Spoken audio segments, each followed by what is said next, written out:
Welcome to The Explainer. Get ready, because today we're stepping right into the ring of a fiercely contested academic boxing match over exactly how we read ancient Koine Greek. For decades now, linguists and theologians have literally been locked in a massive, paradigm-shifting debate about the very nature of the Greek verbal system. So we're going to step into the shoes of three distinct scholarly avatars to break down this complex grammatical showdown. We'll be using some incredibly helpful visual models so you can see exactly how the foundational pieces of this language actually fit together. Now, this sounds like the most basic question in the world, right? Does the Greek verb actually tell time? Well, if you learned traditional grammar, you probably memorized the rules. The aorist tense is past, the present tense is present, and the future is, well, future. But what if I told you there's an entire movement of top-tier scholars who argue that Greek verbs fundamentally do not encode absolute time? Now, way, right? But this punchy question sets up the ultimate linguistic mystery we're diving into today.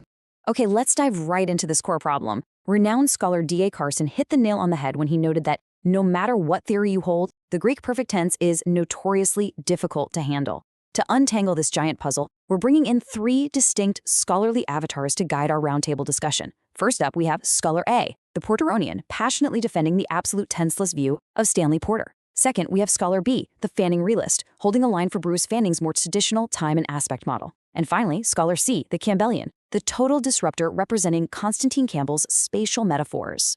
But before our scholars clash, we absolutely have to define the rules of engagement. Rule number one is verbal aspect.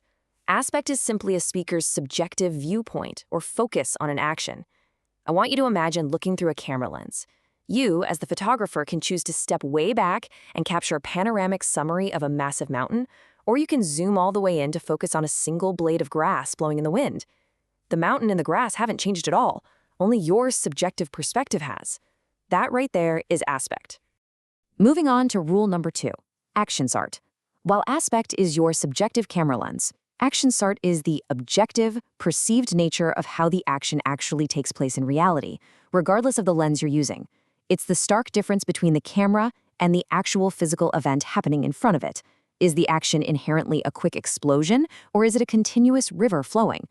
Keeping that subjective lens of aspect totally separate from the objective reality of actionsart is the absolute core challenge our scholars are fighting over. Let's move straight into our first battleground, the indicative mood. Let's step into the shoes of our Fanning realist, Scholar B. For Fanning, the indicative mood verbs are firmly anchored to concrete past and present dates on a timeline. The aorist and imperfect belong in the past, the present and perfect belong in the present. Fanning argues that both the camera lens, the aspect, and the absolute time are grammaticalized right there inside the verb form itself. But hold on, our Porterian Scholar A boldly steps in and completely erases that timeline. Porter argues that temporal reference is pragmatic, not semantic. Think about the historical present, like when the Gospel of Mark writes the Greek word archetai, meaning he comes, to vividly describe an event that already happened. If a present verb can act like a past action, then time can't possibly be hardwired into the verb itself. In Porter's view, verbs are completely non-temporal. They literally don't tell time at all. They only give you that subjective camera lens. Now, what's really interesting about this is the inevitable follow-up question. If verbs are timeless, what actually tells us when something happened? Well, if the timeline is gone, Scholar A and Scholar C agree that the surrounding linguistic context is doing all the heavy lifting. Time is established by pragmatic conversational implicature, deictic markers like the words yesterday or now, and the broader flow of the discourse. The verb just gives you the viewpoint. The paragraph gives you the clock. And this brings us right to the climax of our explainer. If we accept these new, highly nuanced views of aspect and actionsart, what on earth do we do with the notoriously difficult Greek perfect tense? For generations, students were taught it simply meant a past action with present continuing results. But as we're about to see, our three scholars completely disagree on what the perfect form actually is. Let's dive into the ultimate three-way showdown. So we have three radically distinct mental models being brought to the fight here. Scholar A, Porter, says the perfect is its very own third aspect called stative, which just focuses on a given state of affairs. Scholar B, Fanning, argues the perfect is actually perfective in aspect, combining a present tense with a resultant state, actionsart. And then Scholar C, Campbell, says it's imperfective in aspect, operating on a really fascinating spatial metaphor of closeness or vividness. Let's zoom in on this specific battle over stativity. Porter fiercely defends his ground, saying the Greek verbal system has three distinct camera lenses, and the perfect represents that unique state of lens. But Fanning and Campbell push back hard on this. They argue that linguistically there are only two aspects, perfective and imperfective. They insist that stativity isn't a subjective camera lens at all. It's just objective Auktionsart. It's an outcome of reality, not a viewpoint. To really grasp Fanning's point, let's adopt his perspective for a second. Imagine an arrow hitting a target. Step 1 is perfective, the actual action of the arrow striking. Step 2 is present temporal reference, the exact moment it hits. And step 3 is the state of action sart, the resultant state of the arrow now firmly lodged in the bullseye.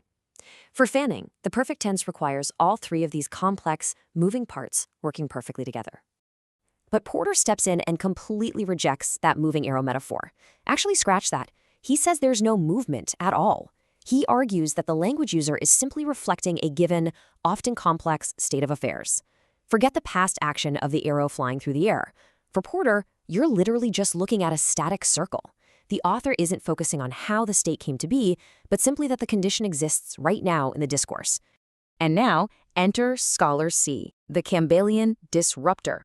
He looks at Fanning's structured arrow and Porter's static circle, and he fiercely rejects them both. Campbell agrees with Porter that verbs don't tell time, so Fanning's present tense target is out. But Campbell also agrees with Fanning that stativity isn't an aspect, so Porter's static circle is out too. So if the perfect isn't a past-present hybrid, and it isn't a state of aspect, what on earth is it? And this brilliantly illustrates Campbell's unique solution, which relies entirely on spatial metaphors. For him, the perfect is actually an imperfective aspect. While perfective aspect is like pulling the camera way back for a distant, summary view, spatial remoteness, imperfective aspect is spatial proximity. The author is taking the camera lens and sharply zooming in to make the action incredibly vivid, close up, and highly prominent for the reader. Now, it's important to realize that grounding this energetic debate is an absolute mountain of heavy academic literature. These aren't just wild theories concocted in a vacuum. We're talking about massive, foundational shifts in classical linguistics. These scholars are meticulously parsing through ancient texts, historical grammar developments, and comparative linguistics, trying to determine exactly how these ancient authors deliberately coded their messages. The stakes in this grammatical boxing match are incredibly high.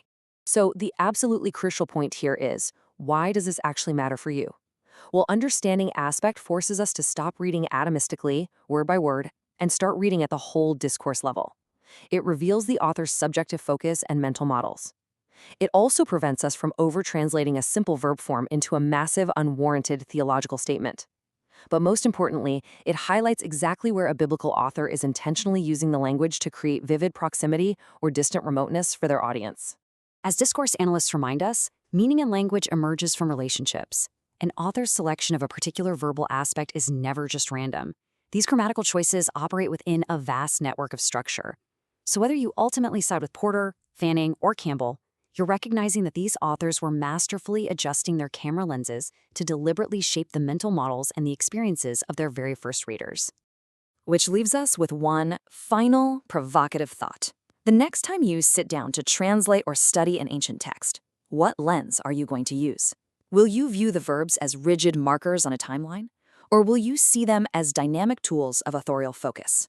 When you open your Greek text tomorrow, will you be looking through a telescope at the broader discourse, or zooming in with a microscope to catch the vividness of the action? The choice of lens changes the whole shebang. Thanks for exploring this great grammatical showdown with us.